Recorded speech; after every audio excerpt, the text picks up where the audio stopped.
Tell me, though, what's his technique? That last strike, it seems invincible.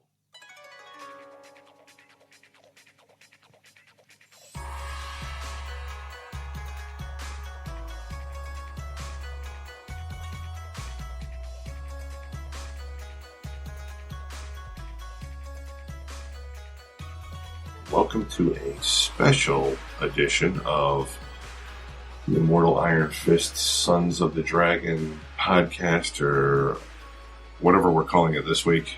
Daughters of the Dragon, I think. Yes, it's Daughters of the Dragon this week. We are going to be covering Marvel Magazine Group Bizzare Adventures number 25 with the Daughters of the Dragon story, published in March of 1981. And it becomes quite apparent looking through this issue that there's no comic code. Nope.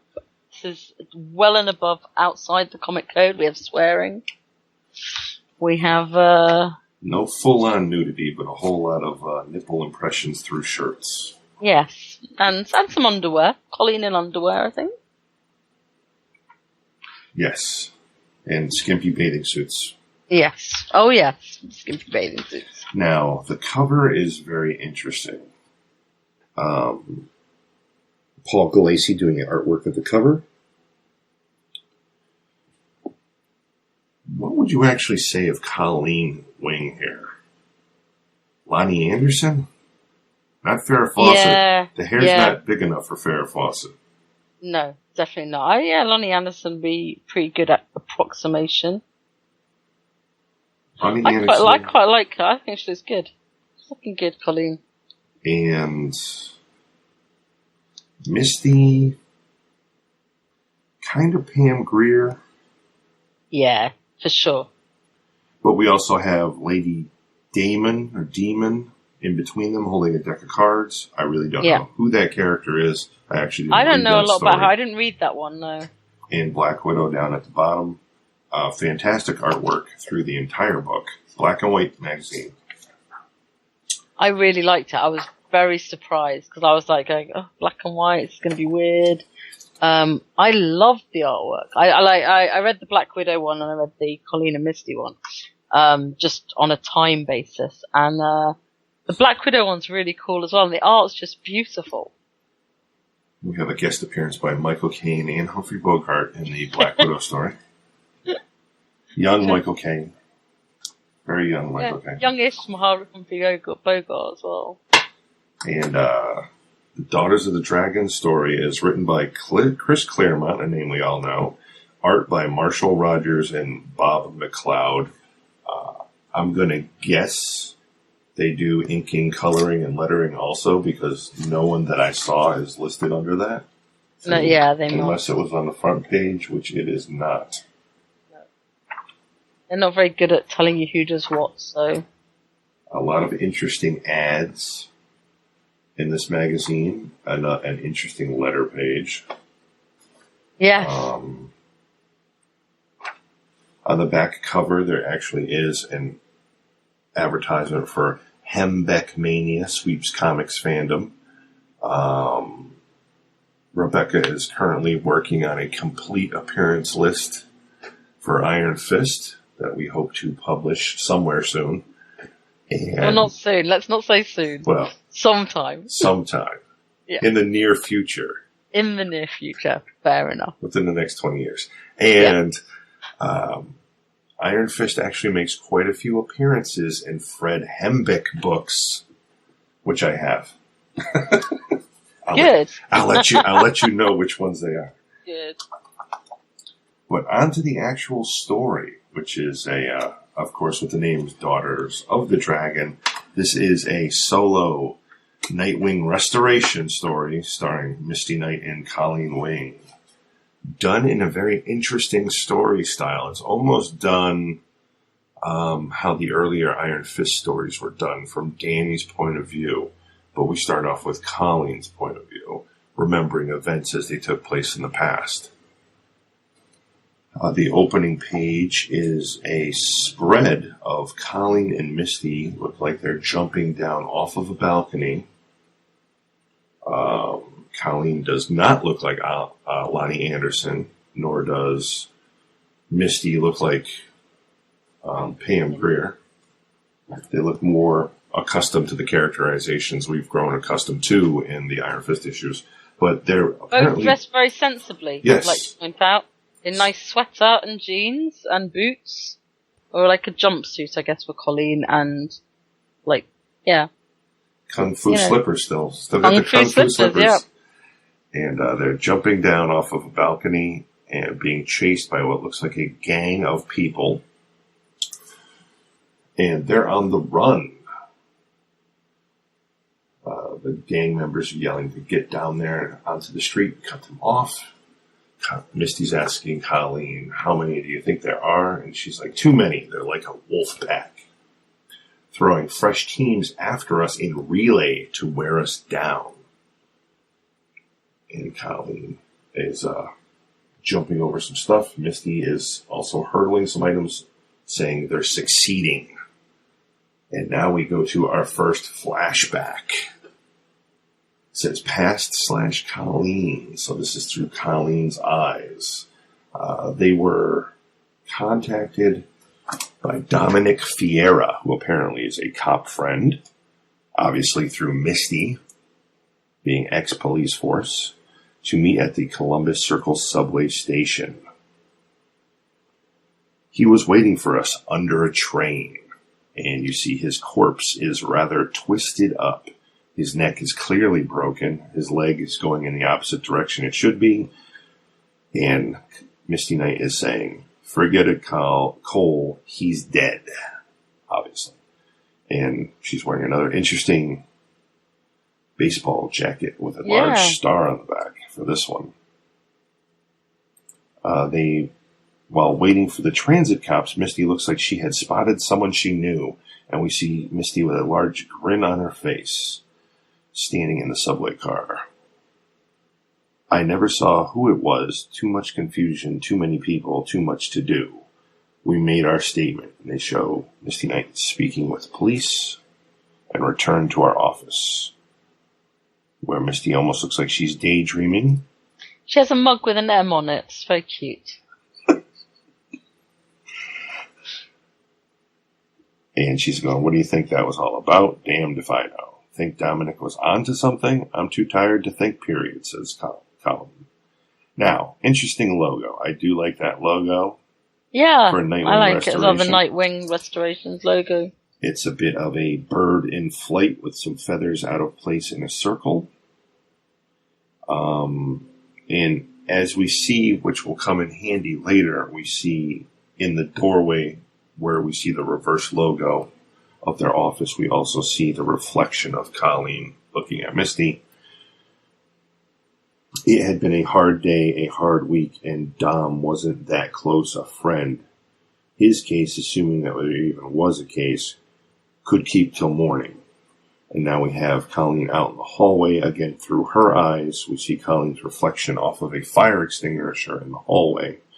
And another black woman with braids and beads in her hair, kind of Bo Derek-ish from 10. There was a woman in the hall. I thought nothing of her. I should have. Now we go back to present where they're still on the run. I shouldn't have left Misty alone. But had I stayed, could I have saved her or myself? No. So we have some interesting stuff must have apparently have happened. I've got them, yells one of the thugs as he comes flying through the air, arms outstretched like he's in a WWF match. And this is definitely Chris Claremont's writing. Chum, because, again, Wolverine before Wolverine. Actually, I think Wolverine was out now. You've got nothing. As Colleen spinning roundhouse kicks this dude right in the face. Her move is effortless, deceptively casual. The power contained within her slim form as awesome in its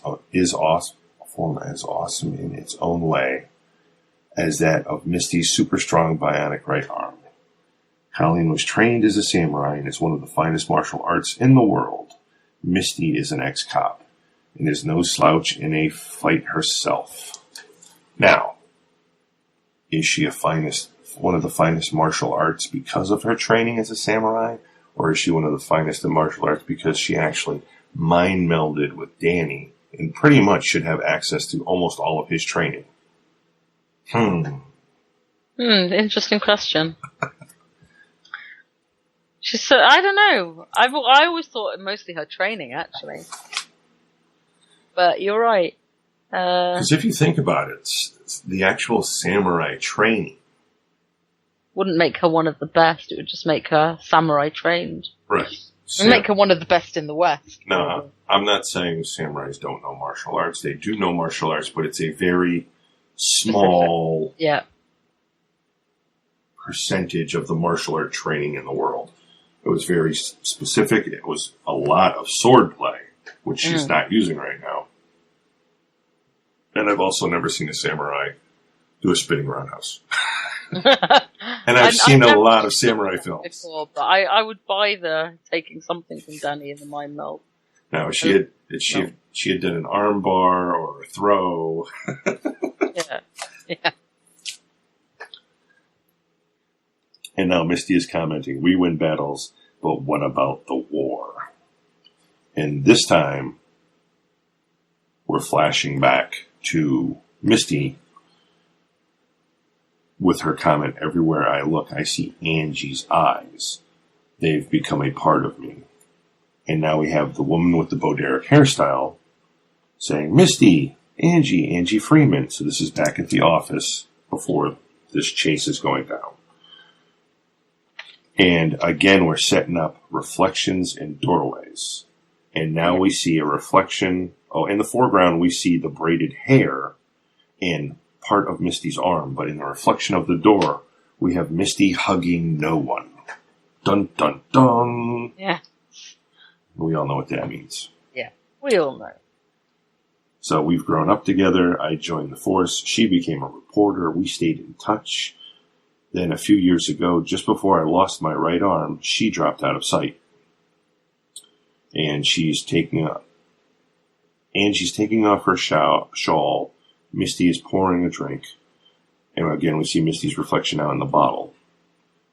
I thought it was you in the station. It's good to see you, woman. I've been following your career. And I yours. You look well. You look great. And again, no comic code. Angie's a very well-endowed woman with basically nipples busting out in every shot of her shirt. Wearing a full-length dress cut all the way up to her panty line.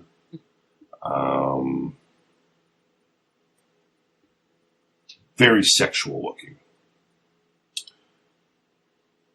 I read your book, Scary. Are you writing another one? Among other things. White wine on ice, right?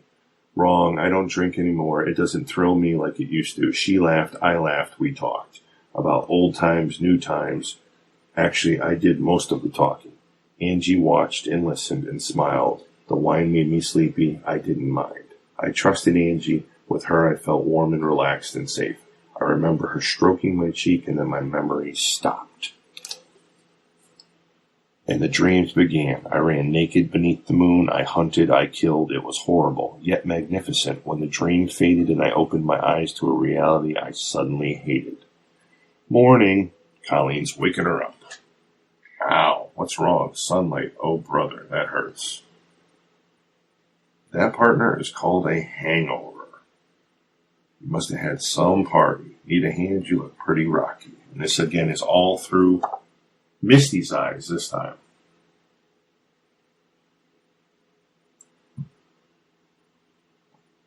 I was so weak I could barely stand, but damned if I was going to let Colleen know that. I didn't feel hungover. I actually felt pretty good, just tired. Now we have Colleen Misty in the bathroom, rather, and she does still have a reflection because we see her in the mirror. What's that? A choker? It's gold and it isn't mine. It's not my style. It's way out of my price range. And where did this come from? I wasn't wearing it yesterday. No, Angie was.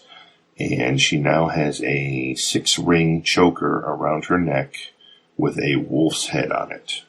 Oh God, what happened last night? What did I do? Try as I might, I could not remember, save that every time I thought of Angie, I felt a surge of joy, of longing that shook me More than I accepted those feelings as being perfectly normal. The medical examiner's called. This is Colleen now. We're wanted pronto. Doc Ronson wouldn't say why, but he sounded pretty upset. Wonderful, though. How about breakfast? After I've showered and changed, I'm starved. Back to the present. Colleen and Misty are hiding under somewhere which has large wooden supports. Do you think we lost them? I hope so. And they didn't, because 3 of them come whipping around the corner. Damn, take off, Cole. Leave these bozos to me. She scythes her right arm through the base of the water tower above them. Gravity does the rest. So she knocks out the supports of a giant wooden water tower, which are sometimes on top of New York buildings, collecting rainwater and such to supply water for the buildings. It comes crashing down, washing the 3 out. I'd give anything to have my real arm back, but I've got to admit being part bionic has its uses. Nice to know you haven't lost your sense of humor. Yeah, she's scared, so am I. With good reason. Again, we shoot to the past through Colleen's eyes. This is your man. That's him, Dominic Vieira. Colleen, according to my autopsy, this man's been dead for 10 days. Is this some kind of practical joke? It's in very poor taste. Then we have a random female with pigtails for some unknown reason, because it's not a good hairstyle for her. Dr. Rogan's fingerprints identify this course as Detective 3rd Grade Dominic Vieira, NYPD. According to his captain, he's made all his recent duty roll calls, including last night. How does a man 10 days dead show up for work? We weren't sure we wanted to know, but we were determined to find out. A homicide team beat us to Dom's Upper West Side apartment. We compare notes. Dom was researching the crime rates from his neighborhood. 10 years ago, they were pretty high. Then they dropped to near zilch. Been that way ever since. Misty found something, and we see Misty back in her baseball jersey, holding something in her hand, which she immediately stuffed into her pocket, as they show her stuffing it into her left pocket. The identikit portrait look familiar? I'm not sure. Try Misty. Again, this is through Colleen's eyes. The portrait is of Misty's friend, Angie. Misty lies and says, no, I don't know her, as she touches her necklace. I'd seen the woman outside the office last night. I played dumb to test Misty. She failed. She lied. Why? Back to the present. Again, the two taking a rather large leap off of another building. We'll break from Broadway. They won't try for us in a crowd. We can call the cops or grab a cab or subway out of here. So what if we get out of here? Where do we run? Where do we hide? Back into the past now. Angie. No, I don't know her. This is crazy. I want to tell Cole the truth. I started to, but I couldn't. Masking my moves from the others, I reach into my pocket for what I found in Vieira's bureau. A gold bracelet with a wolf's head identical to one on my choker. Coincidence? Not likely. Vieira knew Angie. Excuse me. Now we have 2 people in the hallway. This desk is littered with her old newspaper stories, and the bracelet means she probably knew him. Were they lovers? She was at Columbus Circle when he died. Could she have killed him? God, I hope not. And what if she did? Why? Now we go back to the 2 people who are in the hallway. We're the Burks. We live next door. What's all the commotion?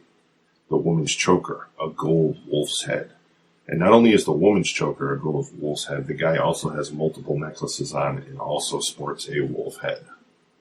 While Colleen spoke to the husband, the wife never took her eyes off me. Her smile was predatory. It reminded me of Angie. I shivered, partial fear, partial anticipation.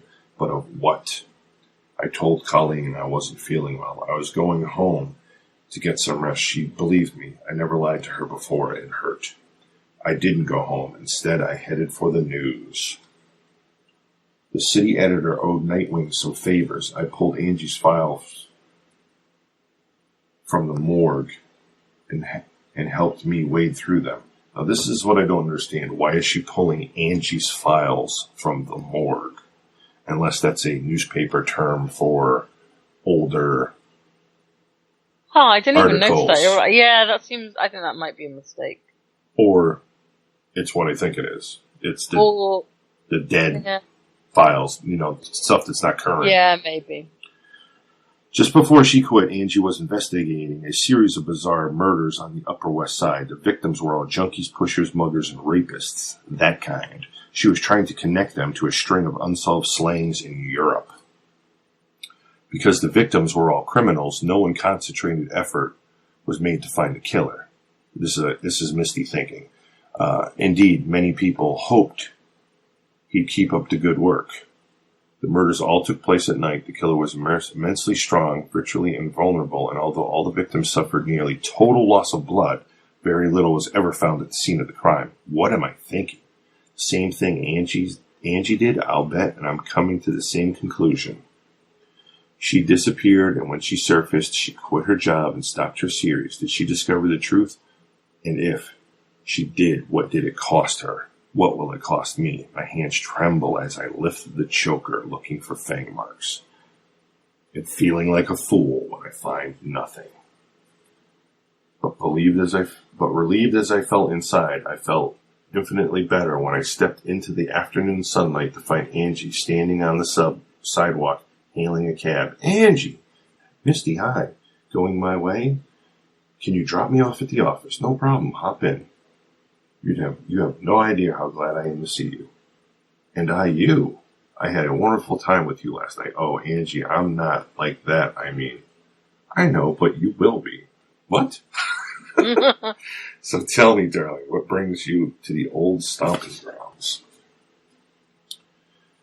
And now we have a very interesting panel here. We have Misty's hand up as she's talking with her hand covering Angie's face in the panel, saying, a case I was researching of your old stories, and along the way, Christ, even thinking about this is embarrassing. This Looney Tune notion popped into my head that you were in the next panel, her hand is lower, and she says, vampire, and Angie has full-blown vampire teeth in her mouth.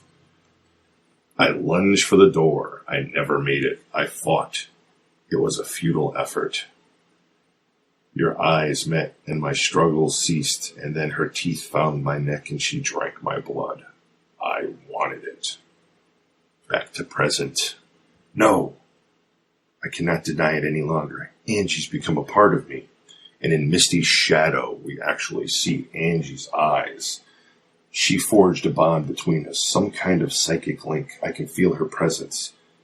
Those damn beautiful eyes of hers watching me. Colleen yells out, ambush! They're amateurs! And we have three guys jumping out of the shadows as Misty slugs one dead in the face. Maybe Cole, but they keep coming as they're fighting them off. Misty's thinking, where's Angie? Why isn't she leading this chase? Colleen announces, here comes reinforcements. Eager little sods, aren't they? We've gone as far as we can across the rooftops, Misty.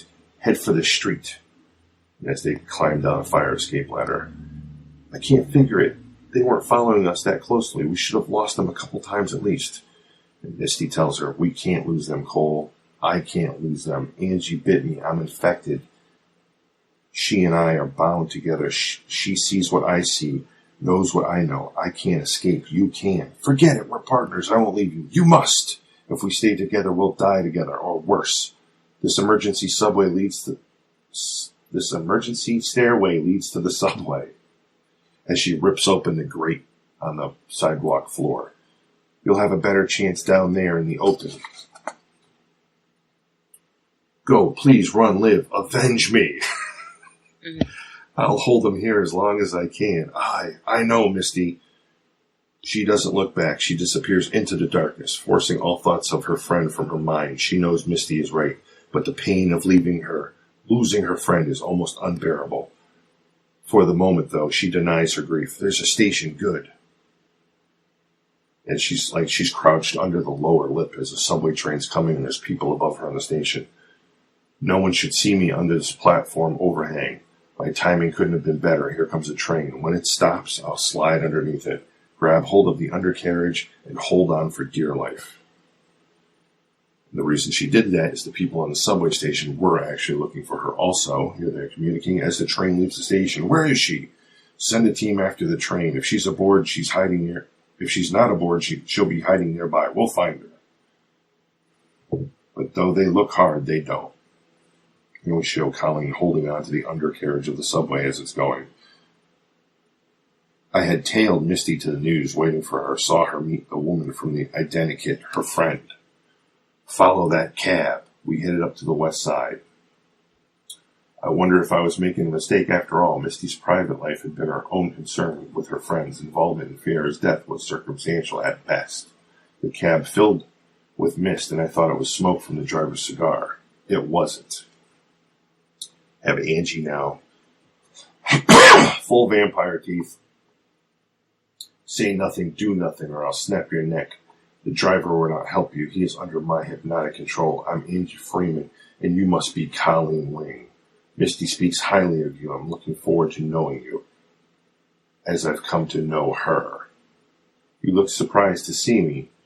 So was she, poor darling. Vampires can survive in the sunlight, provided they walk on a layer of their native earth. Mine is in the soles of my boots. Her grip tightened, and I grayed out.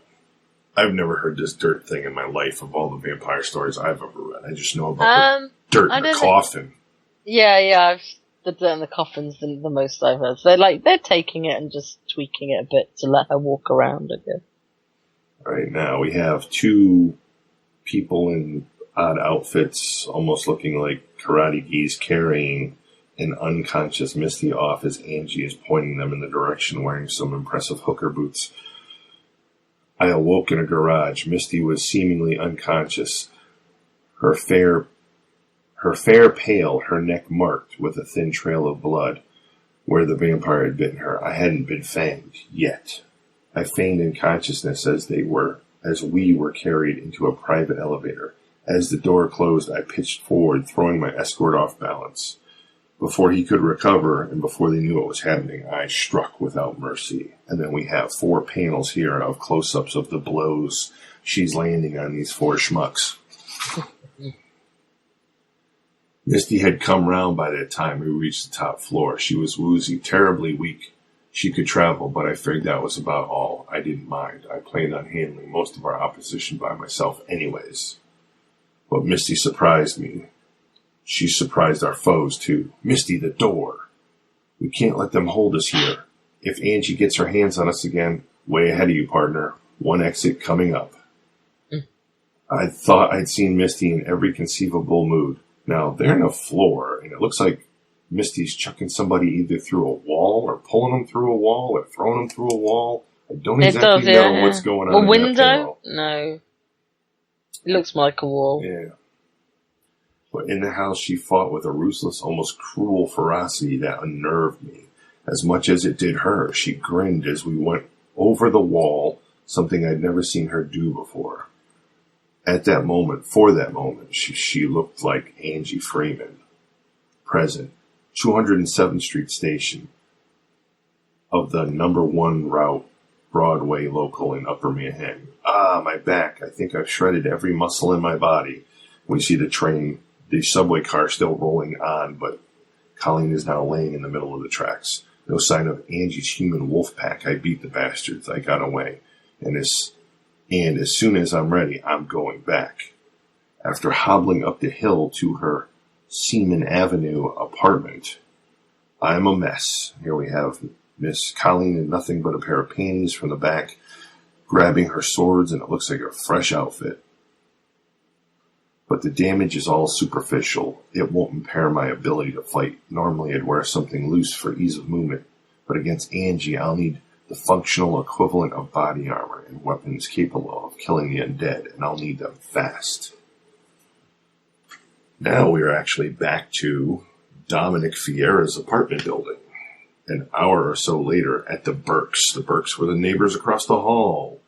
Lover, you will kindly get your ass in gear. The initiation ceremony will begin soon, and we absolutely cannot afford to be late. As she's opening the door, Colleen is dressed in leather battle gear, hair tied up, swords on the back and front, shurikens a.k.a. throwing stars hanging from her belt. Good evening, Miss Burke.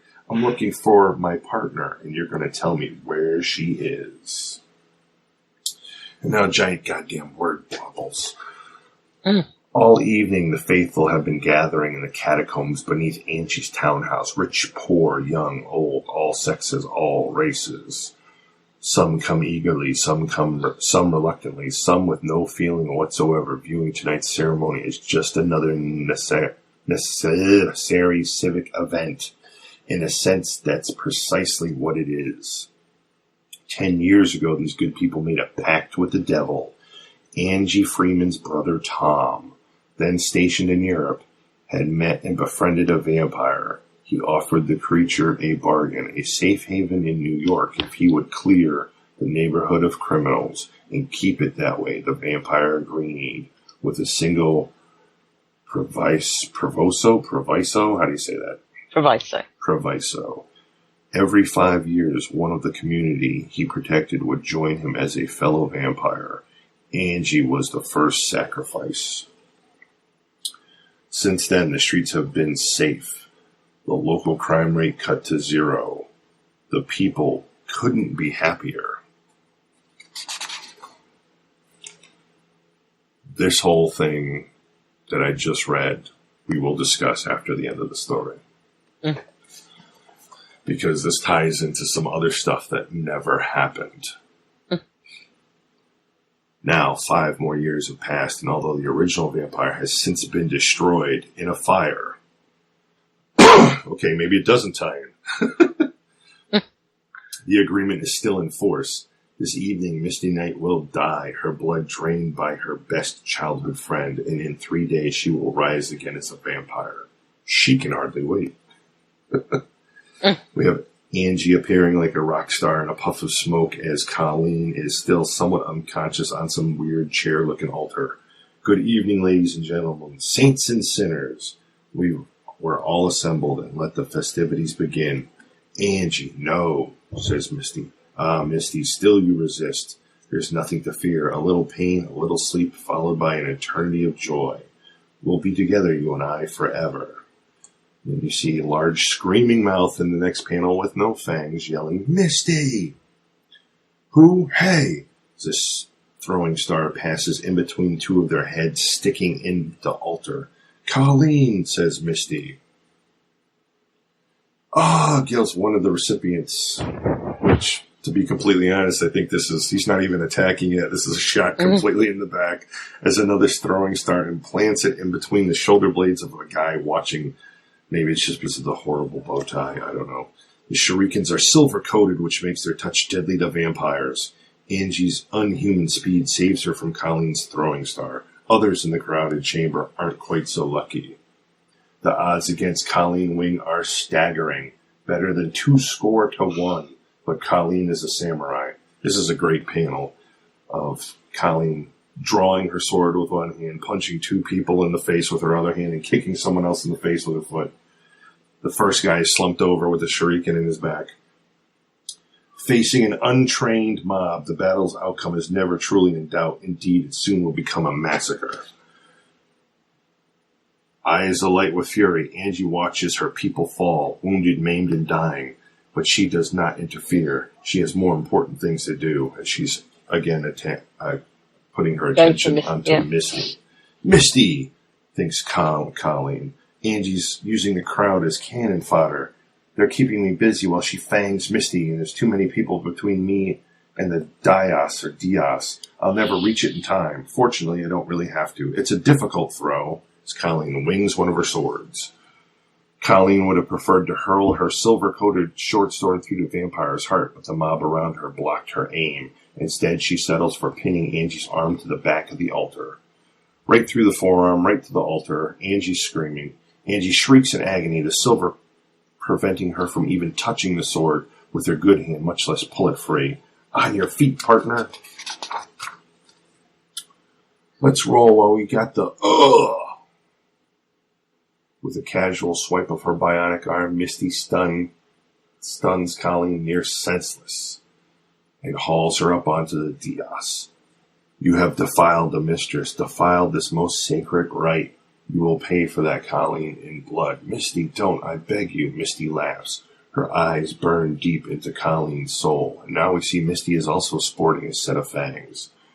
Resistance faced, replaced by anticipation. That's the spirit, babe. Waster, do it, Misty, do it, shouts the crowd. No. And we see that Misty still isn't a complete vampire because the metal brace around Colleen's neck, probably to prevent her from being bitten by a vampire, is reflecting her. There's a terrible cry of rage and hatred and grief from a personal innocence lost, perhaps never to be gained. Misty unthinkably grabs for the nearest weapon at hand and leaps into the crowd. She pulls the silver sword from Angie's wrist. Misty broke my control over her. I didn't think it was possible. Where Misty and I are concerned, vampire, anything is possible. Colleen swings at her with her other sword. Your katana, more accursed silver. You had your shot at me, Colleen Wing, and you missed. You will not get another. Your puny weapons will not save you anymore. Then the pathetic silver choker will keep me from draining your life's blood. Your neck may be protected, but not the rest of you. She throws a punch, but Colleen rolls out of the way. I'll need all my strength and speed, my ability, my intelligence. You trained me to be the best, grandfather. Here's where I prove myself worthy. Angie jumps down from the altar at Colleen. Colleen has her sword prepared. Colleen responds with an awesome display of power and grace and matchless skill that would have easily slain an army of human foes. The vampire simply changes shape to that of a wolf and lashes out with speed no living being could hope to equal. The wolf is now attacking Colleen, but then again shapeshifts back to Angie's true form and punches Colleen dead in the face, sending her flying. The duel is almost over as soon as it's begun. You've caused me pain, little one, and I would dearly like to repay you in kind, say by grinding your bones to powder slowly. But I have a better idea, as she's standing over Colleen's limp body. When next you wake, Colleen, you will be a child of the night, as I am, as Misty will be, and you will live only for the hunt, the kill, the blood. Let her alone, yells Misty. How considerate, darling. Thank you for saving me the bother of tracking you down. Please, Angie, let Colleen go. I won't fight you anymore. I'll be yours, body and soul. Why, Misty, you speak as if you had a choice. I've drunk your blood. Your flesh is already mine. Now I shall bind your soul. Behold my blood and taste it. As she takes one of her fingernails and drags it across her breast, causing it to bleed. No, says Misty, again baring her fangs. I have feasted well tonight. This is hot, rich with life. No! Feel the joy, the beauty, the sweet silence of eternity. You want it, do you not? Yes, please, as Colleen's going for the oozing blood from her breast. Drink deep, my darling. Join me. Colleen now stirs at their feet.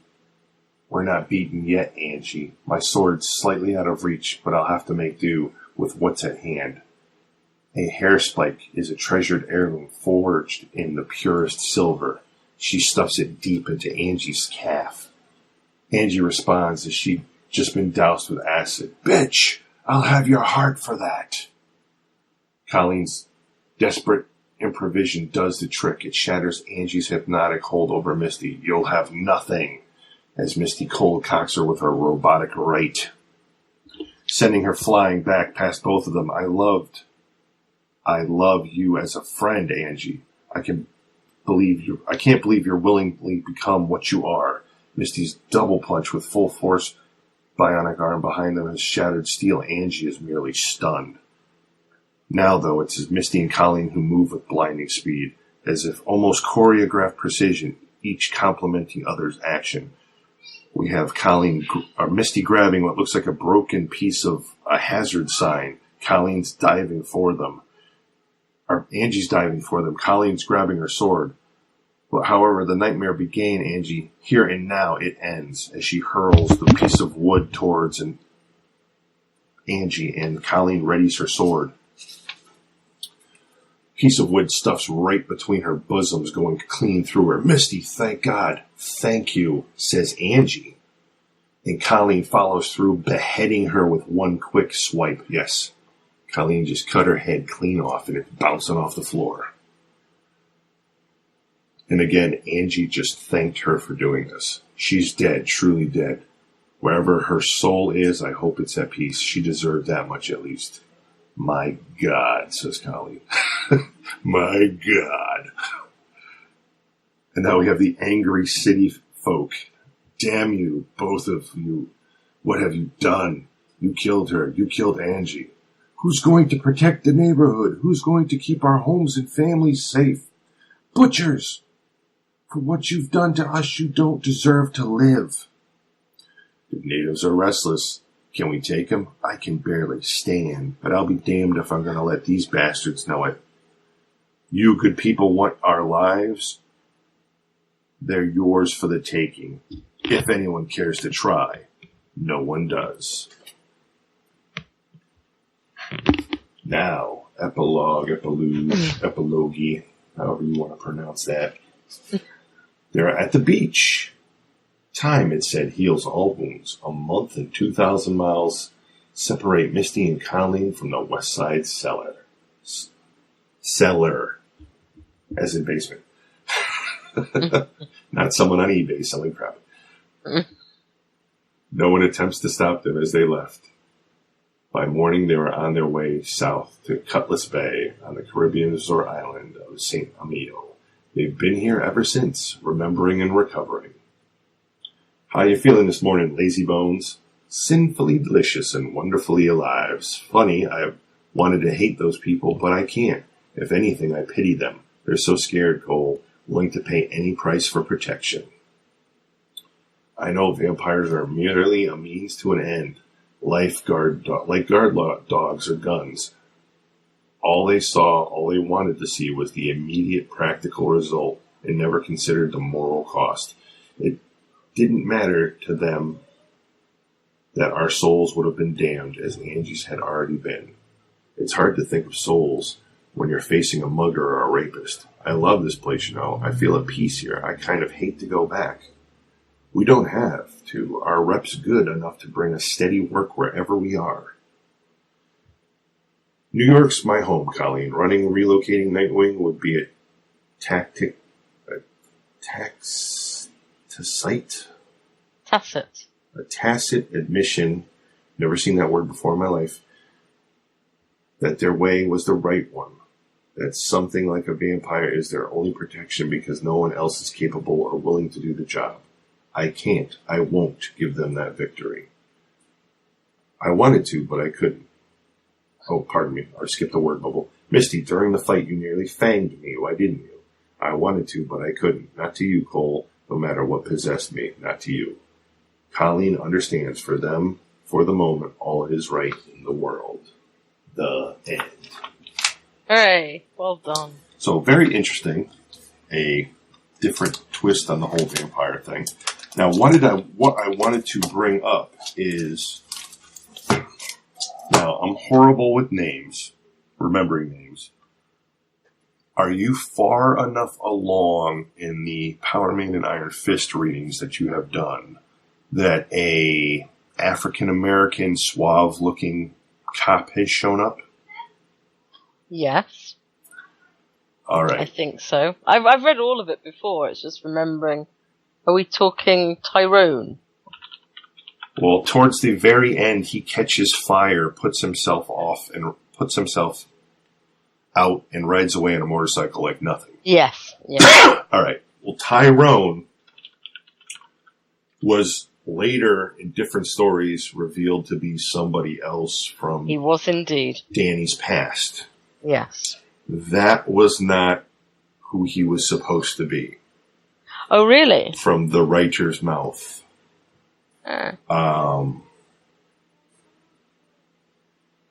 Interesting. They were trying to keep it a complete secret of what they had planned. Sadly, because of book sales, it never came to fruition. And they even made some comments about, because the artist and the writer were trying to keep it secret, that they were having to erase corrections the inker was doing. Right. Because the inker was thinking that the artist just forgot to do stuff. Mm-hmm. Well, does get a bit confusing, some of this, where we're getting into now. And, but in a nutshell, Tyrone was supposed to be a vampire. And some of the corrections they were having to make is the inker was putting reflections in like mirrors and stuff that weren't supposed to be there.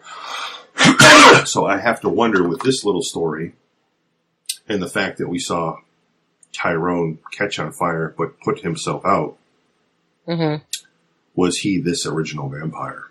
And that the whole he died in a fire, he didn't actually die, he just left. It'd be interesting if it would be interesting if that they did tie that in, because that's some of the bit where when I was first reading Power Man and Iron Fist, I got very confused with what was going on, and I had to sort of go back and like read what other people were saying about it, and go back and look at the comics again, around the whole Tyrone thing, because that's where the whole Misty Danny thing gets a bit weird. Yep, goes wonky. It goes wonky because they both kind of randomly start dating other people and or flirting with other people. Danny's also randomly replaced, but we won't get into that. Well, that's the bit where it gets really confusing, or the bit where it's not immediately obvious. But yeah, so that there's everything starts to get a bit unsettled and off kilter, and you get the red outfit, and you get Misty with Tyrone, and you're like, what are you on, Misty? You guys are meant to be together. Sorry, Connor. Connor's clenching his fist right now listening to this part. Damn it. They're meant to be together. Yeah, so, but it would be interesting because, like, I mean, it's Chris Claremont writing this one. Yes. So, you know, he knows his stuff. He understands continuity. And it could be a nice little nod to it. I mean, this, you know, time-wise it would work. Like, for this being 1981. Mm-hmm. It would work quite, I mean, obviously, apart from the fact that neither Misty or Colleen here mentioned the boys at all. But other than that, it would be a kind of nice little nod. It's like when we were talking earlier about, well, not earlier, off the podcast, about Misty's origin and the sort of potential retcon insertion into the Spider-Man issue. It's like these are all things that kind of could work.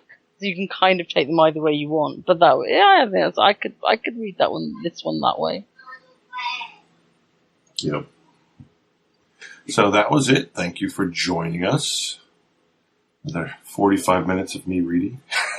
But it's interesting because not many people have access to this. And I was telling you, even on Marvel Unlimited, they don't have this story. They've only got the Black Widow story in there, and they are really beautifully drawn. Mm-hmm. The artwork's fantastic. I think this was reprinted in something. I don't know what. But other than that, you can track it down from eBay. Unfortunately, it's not cheap. Compared to its $1.25 price tag, I think with shipping, it costs you anywhere from $12 to $20, depending on the condition. I would say there's a good chance they put it on Netflix. I mean, they've got this issue on Netflix. Not on Netflix, I'm talking about Marvel Unlimited. Mm-hmm. So there's a good chance it may also have been Marvel Unlimited that cut it off after the Black Widow story. Yeah, it is odd that they would have it listed in only 1/3 of the story. And this is the only Bizzare Adventures book they had on there. So there's a good chance that it will get onto Marvel Unlimited. I might actually email them and ask and see what I can find out about it. Because they're usually quite good at taking requests for what to put on there. But thanks everyone for joining us for this oddball issue. Hopefully Rebecca and I can do some more stranger one-offs and whatnot to show you guys other stuff that delves into the world of Danny. But thanks for listening. Peace. Yeah, thank you. Bye-bye.